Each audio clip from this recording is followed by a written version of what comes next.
تورات میں جو استثناء، جو صفر استثناء ہے ڈیوٹرانومی، اس کے 18ویں باب میں 18ویں اور 19ویں آیات جو ہیں اس میں ذکر موجود ہے، میں ان کے لیے انہی کے بھائیوں میں سے تیری مانند ایک نبی برپا کروں گا۔ اللہ تعالیٰ کلام فرما رہے ہیں یہاں حضرت موسیٰ علیہ السلام سے، آج بھی موجود ہے اولڈ ٹیسٹمنٹ، ڈیوٹرانومی یا کتاب استثناء، صفر استثناء، اس کا 18واں باب، اس کی 18ویں اور 19ویں آیات، جب چاہیں جا کر دیکھیں۔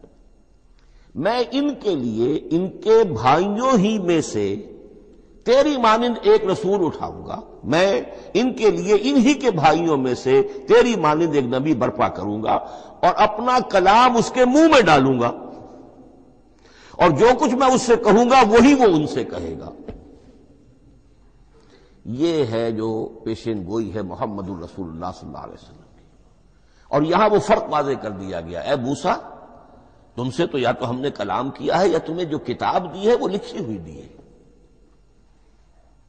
لیکن جو نبی تیری ہی مانند میں برپا کروں گا۔ اب اس میں بھی نوٹ کرنے کی بات ہے کہ حضرت موسیٰ کے مشابہ نبی اکرم صلی اللہ علیہ وسلم کے سوا کوئی نبی نہیں۔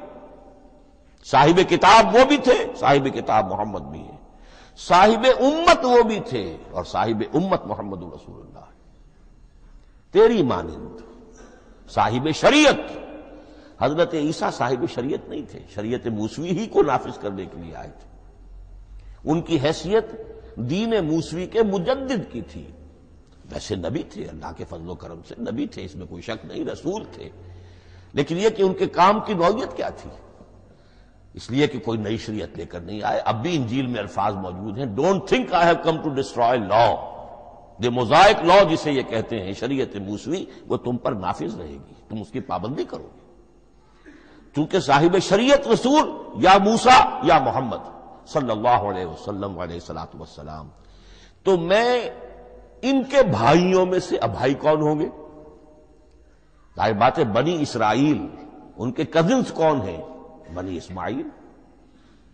بنی اسرائیلی تو جو بھی نبی ہے وہ انہی میں سے ہے، ان کے بھائیوں میں سے، تو بھائی تو ہوگا، ان کا کزن ہوگا، اب وہ کون ہے؟ بنی اسماعیل۔ آپ نے ابھی سنا ہوگا جب پیس ٹریٹی ہوئی تھی اور کلنٹن صاحب آئے تھے، اور وہاں جب شاہ حسین جو ہیں اردن کے وہ بھی آئے اور بغل گیر ہوئے تھے، اسرائیل کے وزیر اعظم تھے، تو اس وقت یہ لفظ استعمال کیا تھا صدر کلنٹن نے کہ آپ لوگ تو آپس میں کزنز ہیں، لفظ کزن استعمال کیا تھا۔ تو ان کے بھائیوں میں سے گویا کہ غیر اسرائیلی جو ان کے قریب ترین قرابت دار ہوں گے وہ بنو اسماعیل ہیں۔ تیرے مانند صاحب شریعت نبی میں برپا کروں گا، لیکن اس پر جو میرا کلام اترے گا وہ کس شکل میں اترے گا؟ میں اپنا کلام اس کے منہ میں ڈالوں گا، اور پھر وہ جو کچھ کہے گا وہ وہی کہے گا جو میں نے کہا ہے۔ اب اس کے حوالے سے ایک بہت اہم بات سمجھ لیجئے، اور قرآن مجید کے دو اہم مقامات کی وضاحت اس سے ہو جائے گی۔ یہ کلام اللہ، قرآن مجید میں اس کو قول جبرائیل بھی کہا گیا ہے۔ کلام اللہ حضرت جبرائیل کے ذریعے سے جب ادا ہوا ہے تو قول جبرائیل ہے، اور پھر جب وہ محمد الرسول اللہ کی زبانی ادا ہوا تو قول رسول ہے، قول محمد ہے صلی اللہ علیہ وسلم۔ یہ قول اللہ بھی ہے، قول جبرائیل بھی ہے، اور قول محمد بھی ہے۔